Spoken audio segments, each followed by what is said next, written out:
Buenos días, tardes o noches, querida doctora Jenny. Somos el equipo llamado Papuchos Team. Vamos a hablar sobre tejido óseo, abarcando todos los subtemas del libro de histología de Ross. Los integrantes de este equipo son Jorge Rodríguez, Yajair Esquivel, Dulce Soto, el gemelo Eduardo, Carlita, Liam Concha y el más poderoso y amado por todos, Francisco Valencia. Macumba. Empezamos. El tejido óseo es un tejido conjuntivo que está caracterizado por tener una matriz extracelular mineralizada. La función de un hueso es dar protección, sostén y estructura. La matriz extracelular está compuesta por colágeno tipo 1, principalmente. El colágeno tipo 3, 11 y 13 es secundariamente. Hay 4 tipos de proteínas, las cuales van a ser fundamentales para la sustancia fundamental. La primera podemos tener las macromoléculas de proteoglucasa, la cual nos van a ayudar a dar resistencia al hueso. La segunda vamos a tener las glucoproteínas multiadhesivas, las cuales nos van a adherir lo que son las células óseas y las fibras de colágeno y se van a dispersar a la sustancia fundamental.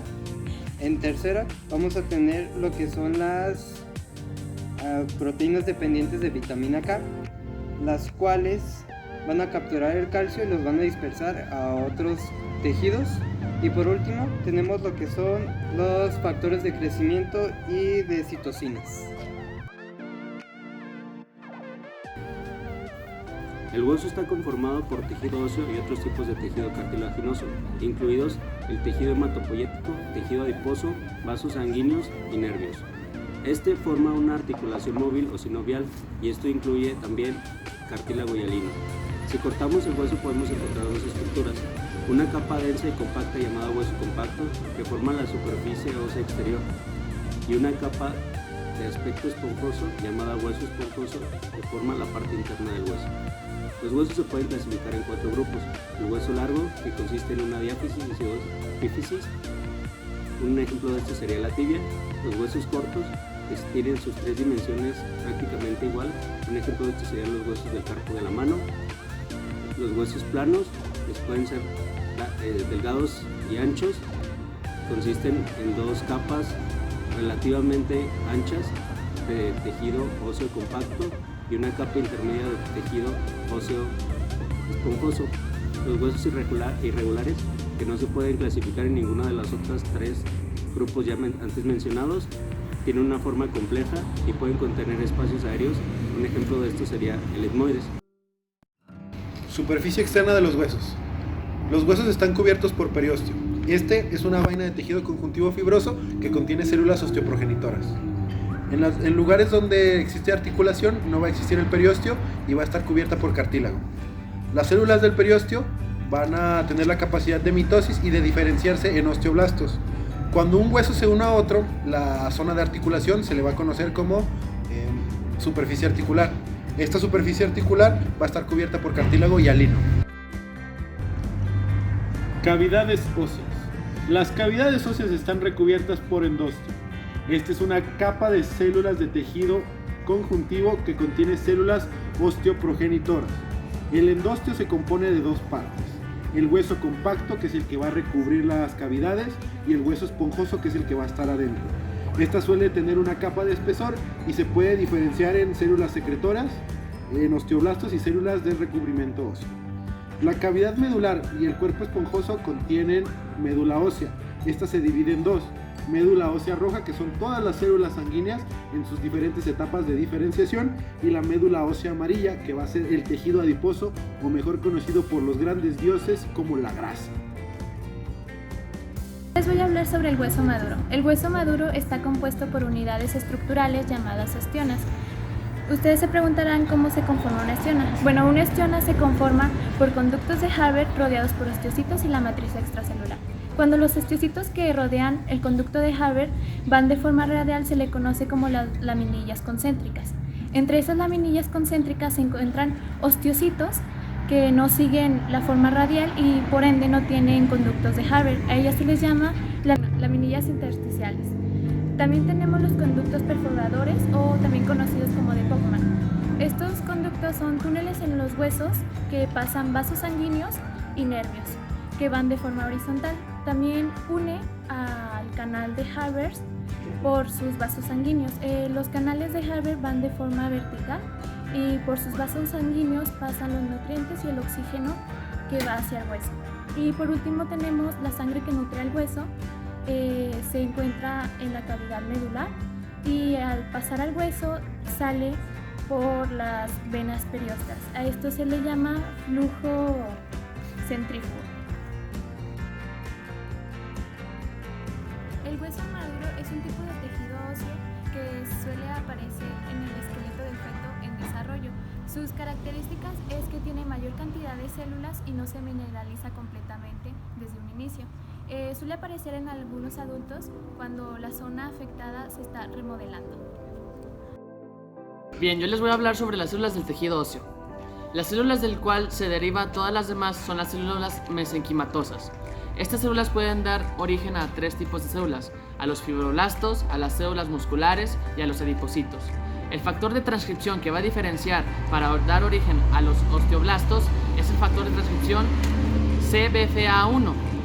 Cuando esto de proceso se va a originar las células osteoprogenitoras. Estas células están encargadas de dar origen a los osteoblastos y de secretar matriz ósea. Los osteoblastos van a producir colágeno tipo 1 y van a producir además las 4 proteínas de la sustancia fundamental. Además de que su función principal es la calcificación y remodelación ósea. Las células de los osteoblastos van a dar forma y estructura a otras 2 células, como lo son los osteocitos y las células de revestimiento. El tiempo que se tarda de un osteoblasto a un osteocito es de 1 a 3 días. Para que se dé esto, el osteoblasto tiene que bajar muchísimo su tamaño y también generar muchísima matriz ósea.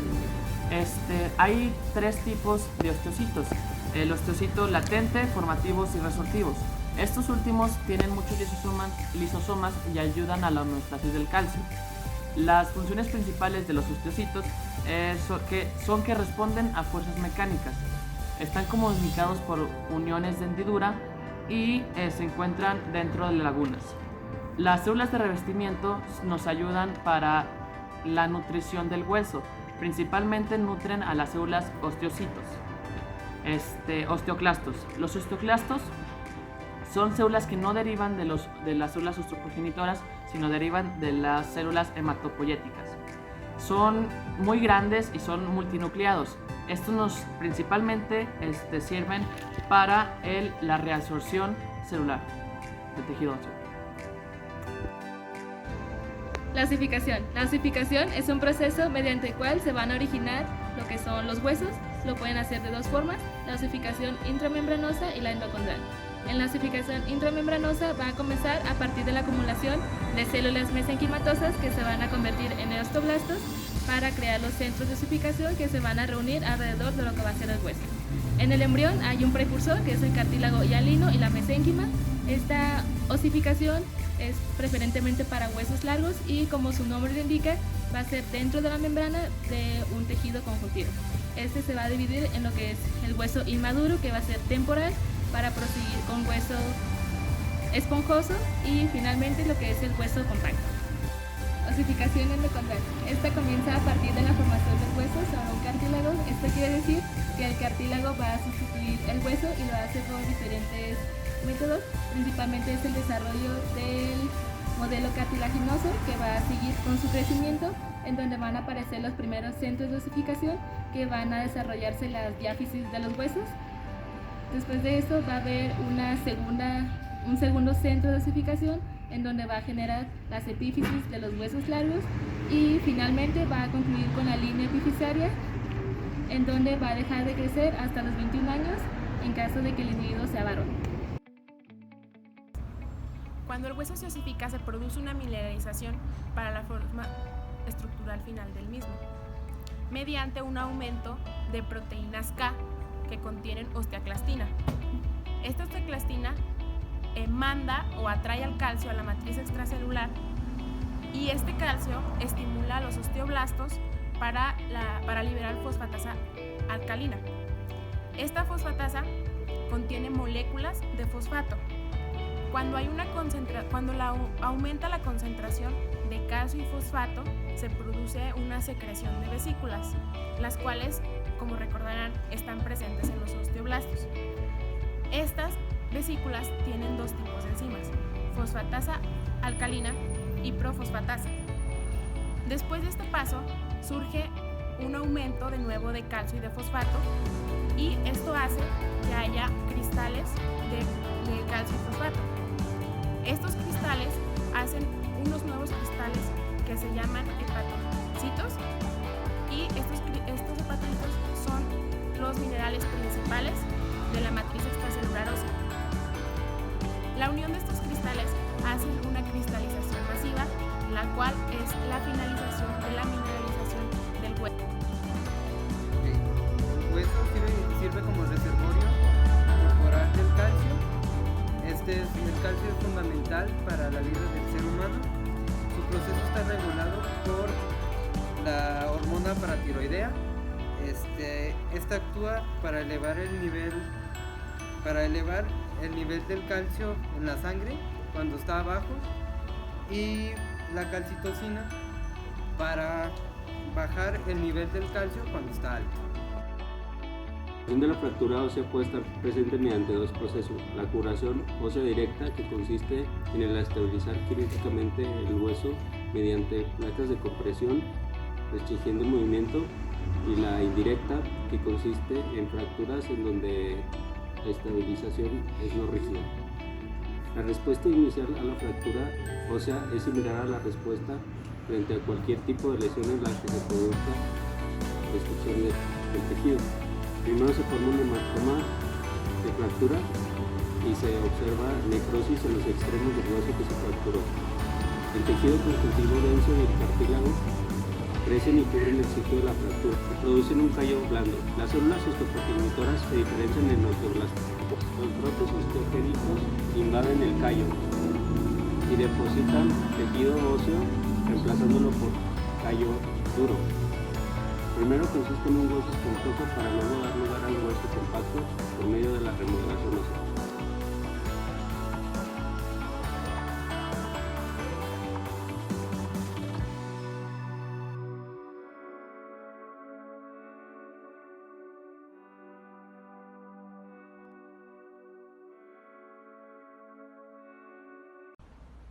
Lo editamos nosotros, doctora, no lo mandamos a hacer. Mire. El sistema óseo o sistema esquelético es uno de los principales sistemas de nuestro cuerpo. Este cumple principalmente con dos funciones. En primer lugar, le entrega soporte y forma a nuestro cuerpo, y en segundo lugar, por su interacción con el sistema muscular, tiene un importante rol en la generación de movimiento. Con respecto a estas mismas funciones, el sistema óseo se compone principalmente de huesos, los cuales son órganos de una dureza bastante alta y que por lo tanto serán capaces de dar forma y soporte, y estos se unen mediante articulaciones, las cuales permiten el movimiento por acción de unión a músculos. El componente principal del sistema óseo, como ya dijimos, son los huesos, los cuales pueden clasificarse según su estructura. Es así que podemos encontrar huesos largos, huesos cortos, huesos irregulares o huesos planos. De estos, los más importantes son los huesos largos, los cuales se compondrán principalmente de dos partes: una diáfisis o cuerpo central del hueso y una epífisis, que es la parte encargada de interaccionar con otro hueso para formar una articulación. Además, todos los tipos de huesos estarán compuestos por dos tipos distintos de tejido. Un tejido óseo compacto, que en términos generales corresponde al tejido óseo que está en la periferia del hueso, y un tejido óseo esponjoso, que es lo que se encuentra en el interior del hueso. Este tejido óseo esponjoso no será continuo, sino que tendrá interrupciones que podrán estar rellenas con otros tipos de tejido. El tejido óseo es un tipo de tejido conectivo que tiene características bastante particulares. Si miramos una fotografía tomada por un microscopio, nos damos cuenta, en primer lugar, que la cantidad de células en el tejido óseo, en comparación con otros tejidos, es sumamente baja. Vemos que se encuentran células inmersas en unas lagunas, rodeadas completamente por una gran cantidad de matriz extracelular. Por tanto, este es uno de los tejidos con menor contenido de células con respecto a su contenido de matriz. Esta matriz, así como la mayoría de las matrices extracelulares del cuerpo, está compuesta en gran parte por colágeno, que es una proteína fibrilar encargada de dar estructura. Sin embargo, tendrá la particularidad de que tiene un alto contenido de calcio, que será lo que le da dureza al tejido óseo. En el tejido óseo participan principalmente dos líneas celulares.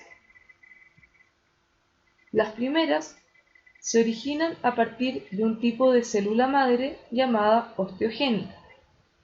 Una célula madre osteogénica será una célula pluripotencial, es decir, que podrá diferenciarse en distintos tipos celulares, pero comprometida a formar tejido óseo. Esta podrá derivar a una célula llamada osteoblasto, lo que quiere decir una célula ósea inmadura. Los osteoblastos se van a ubicar en la periferia de los huesos para que, en caso de ser necesario, se pueda reparar un hueso formando nuevo tejido. Para que esto suceda, el osteoblasto debe diferenciarse a osteocito, que corresponde a las células que, como vimos anteriormente, se encuentran inmersas en lagunas y rodeadas de matriz extracelular. Por otro lado, existe una célula muy distinta a estas llamada osteoclasto. Los osteoclastos se encuentran en la periferia del hueso, cercano a los osteoblastos, y tienen la función de degradar el hueso para los procesos de reestructuración del hueso. De esta forma, el osteoclasto degradará el hueso, disminuyendo la cantidad de tejido, y luego el osteoblasto se diferenciará para formar nuevo tejido y así reestructurar el hueso que había sido degradado.